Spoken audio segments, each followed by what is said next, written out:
Bapak, Ibu, saudara-saudari sekalian yang terkasih di dalam Tuhan, saya mengenal seseorang yang sedang sakit. Sakitnya sebenarnya parah. Bulan Februari lalu, bulan April ya, sesudah Paskah tahun lalu, saya mendoakan dia karena mau dibawa ke rumah sakit. Dengan yakin saya berdoa bahwa dia akan sembuh. Beberapa hari di rumah sakit, lalu agak baik. Kemudian keluar rumah sakit. Tapi beberapa bulan kemudian, dia masuk rumah sakit lagi, dan dia minta sakramen pengurapan orang sakit kepada pastor parokinya. Lalu rupanya pemberian sakramen itu menguatkan dia. Lalu dia sampai sekarang ya sehat lagi. Masalahnya untuk saya adalah setelah kembali dari rumah sakit, sudah baik lagi, sudah merasa sehat, minta maaf, dia memang hobi minum minuman keras. Miras, jenis apapun saya tidak tahu. Tapi menurut tetangga, teman-temannya, kalau dia merasa sehat lagi, dia minum miras itu. Dan saudara-saudari, kita tahu setelah dia minum, pasti dia sakit lagi, masuk rumah sakit lagi. Begitu rupanya yang membuat dirinya sampai sekarang dikatakan sehat juga tidak, tapi kalau dia merasa sehat, minum. Saya dalam hati berpikir dan mengatakan, waktu saya mendoakan dia, berharap dia sembuh. Tapi ternyata dirinya sendiri tidak mau menyembuhkan dirinya. Contohnya dia tetap minum miras tersebut yang sebenarnya membuat dirinya sakit. Sangat berbeda dengan situasi dari bacaan pertama hari ini, Bapak Ibu saudara-saudari. Orang-orang Israel yang berada di pembuangan menyadari diri sebagai bangsa yang telah berdosa kepada Yahweh. Merasa bersalah karena mengkhianati perjanjian dengan Tuhan. Merasa tidak lagi mengalami pendampingan Allah sebagaimana ketika mereka didampingi oleh Allah keluar dari Mesir. Dan dikatakan tadi dalam bacaan pertama, itu terjadi karena kesalahan dan dosa mereka. Tetapi kemudian Yesaya memberikan nubuat, dan karena itu mereka ada keinginan untuk kembali mengalami bagaimana Allah menyertai.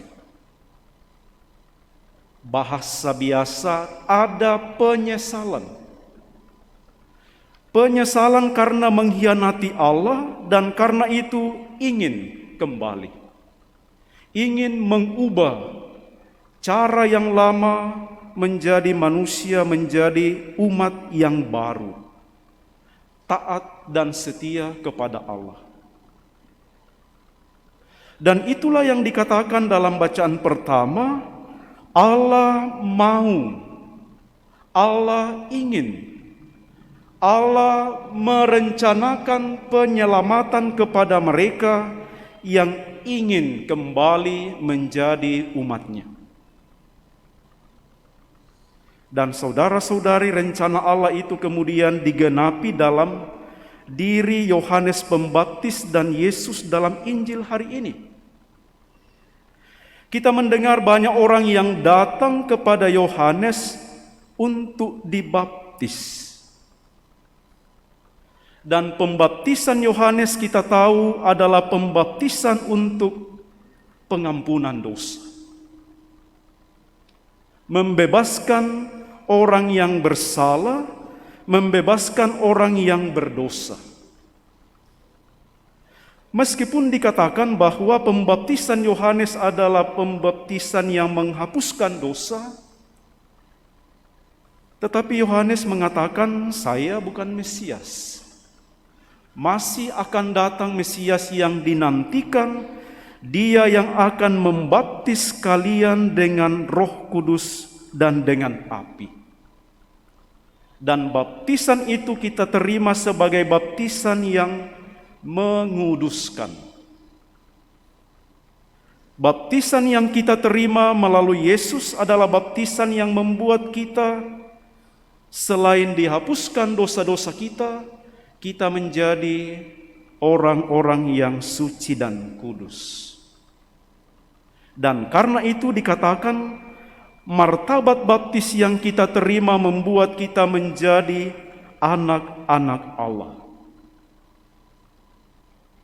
Bapak, Ibu, saudara-saudari sekalian, pesta pembaptisan Tuhan yang kita rayakan hari ini membawa kita kepada permenungan bahwa pembaptisan yang kita terima membuat kita dibebaskan dari dosa dan juga dikuduskan.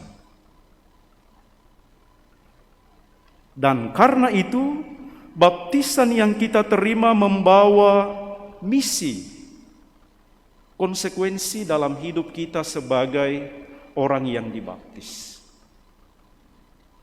Pertama, bahwa kita membawa kekudusan dalam diri. Kita menjadi orang-orang yang suci.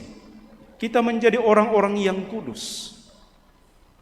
Sehingga kita diminta seperti dalam bacaan kedua kepada umat, kepada Titus, Rasul Paulus mengatakan,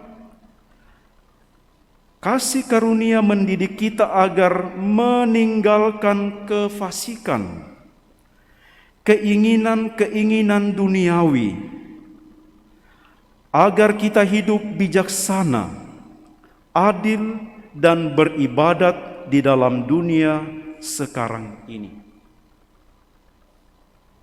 Baptisan membuat kita kudus dan suci, karena itu diminta menghidupi kekudusan tersebut. Antara lain dikatakan seperti nasihat Paulus kepada Titus. Juga kita ingin supaya kita dibebaskan dari kejahatan, dihindarkan dari kejahatan. Maka sebenarnya Bapak, Ibu, saudara-saudari, kalau Anda dibaptis, mestinya yakin dan percaya kekuatan-kekuatan jahat itu tidak akan mengalahkan. Sering kita mendengar, wah, saya kayaknya dikirimi oleh seseorang sesuatu yang jahat.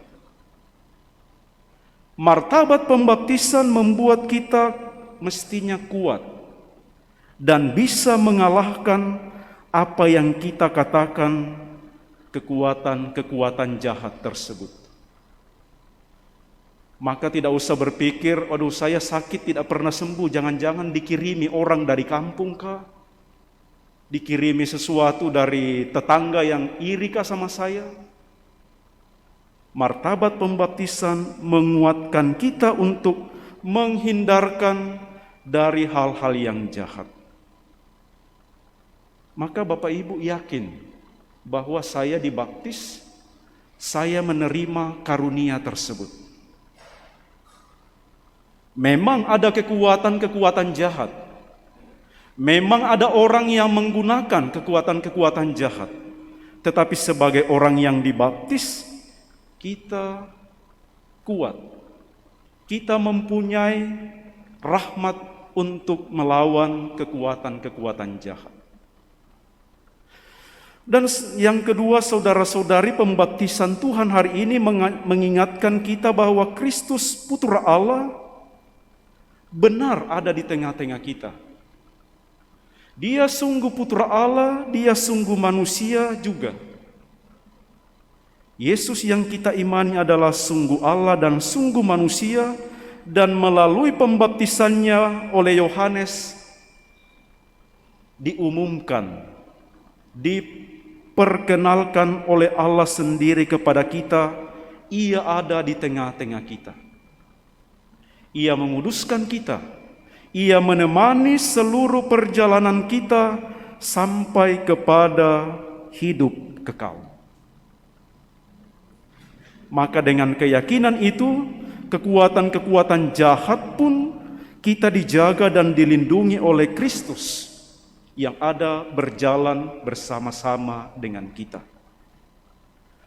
Maka dengan merayakan pesta pembaptisan Tuhan ini, kita diingatkan akan martabat kita sebagai anak-anak Allah, sebagai orang-orang yang dikuduskan dan disucikan, dan karena itu kita mesti yakin dan percaya bahwa martabat ini menghindarkan kita dari kekuatan jahat, dan kita akan sampai kepada hidup kekal.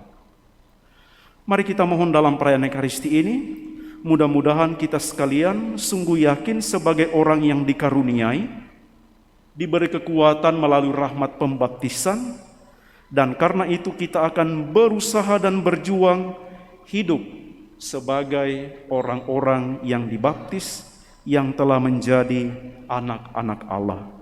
Semoga demikian.